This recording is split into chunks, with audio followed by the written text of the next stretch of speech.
So it's season 11 or Fortnite 2, depending on how you want to see that. And we have some new creative stuff. I have 5 things for you. Starting off with the first one, using the new barriers.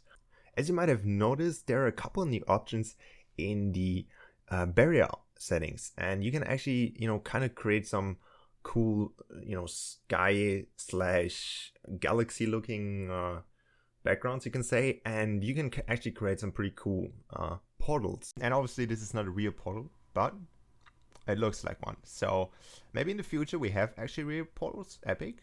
Blink blink. Can you maybe add? Very cool. Thank you. And how this basically works is you basically need obviously some kind of barrier. You can obviously use the new dimensional ones, and you need 2 trigger devices. The first one you place in front of the barrier, and the second one you place behind it. The one that you place behind has to be a little bit offset, so you can see it in the video, because otherwise it might cost the player that is activating or deactivating the barrier to die, because it gets squished into the barrier. Because if a barrier gets activated while a player stands in it, the player usually dies, which is obviously not that helpful in most cases, unless you want to throw someone. Coming number 2, we have the new Shoreline Island, and on this island you can actually create pretty cool pathing if you just place something under the grass, because the grass has a pretty cool texture and it does not look like the underground below it, so if that makes any sense in that context.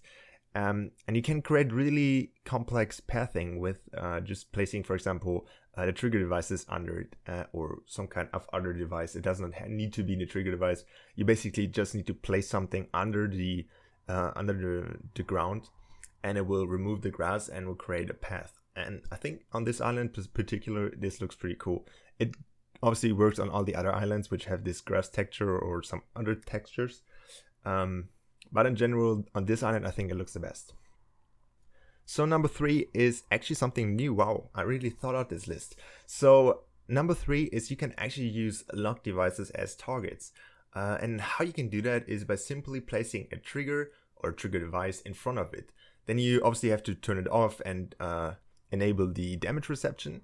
So if you shoot the invisible trigger or trigger device, then you can turn on the lock device or turn it off depending on what you want to have. And it can be used for multiple purposes.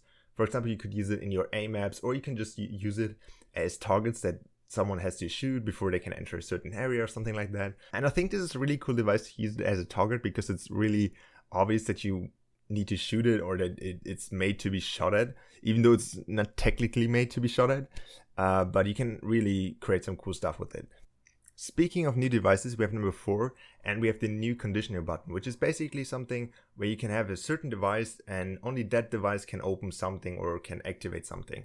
And you can use this device as a kind of showcase weapon thing. So you could enter a weapon in that thing and then turn off everything, so nothing happens to the player that is close to that thing, and it will only show the weapon on that little screen. And if you place a button inside of the screen or behind it or whatever, and then you place an item device on top of it, you can actually make it so the player sees the weapon but cannot actually pick it up without pressing the button.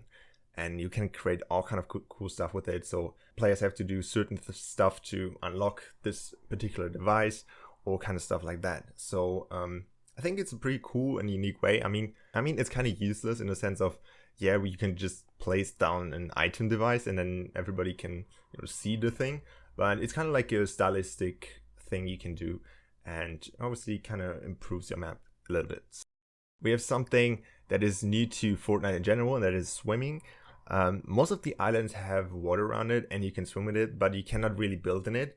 But there is the Kevin Island, which has these floating pieces of islands in the air, which you can fully use to have a full water island, you can say.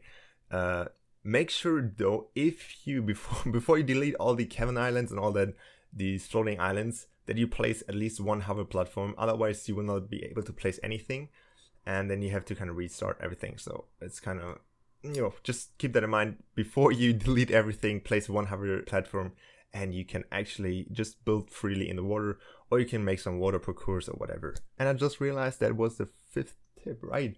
Oh wait, what I'm getting, bonus tip. We have bonus. Okay, no, I'm not PewDiePie. Sorry, I apologize. Sorry.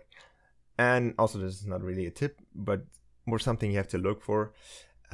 Depending on which settings you use, you might not see the grass topping on the new stone galleries.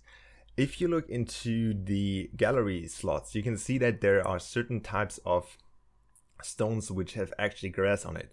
If you have all settings on low, you might not be able to see the grass. So keep that in mind if you build something and all of a sudden you turn on your graphic settings and then there's grass all over it.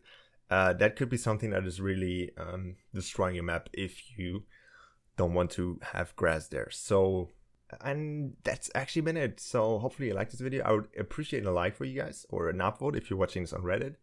And yeah, if you liked it, leave a like. If you dislike it, hit the dislike button twice. And I will see you guys in my next video. Bye.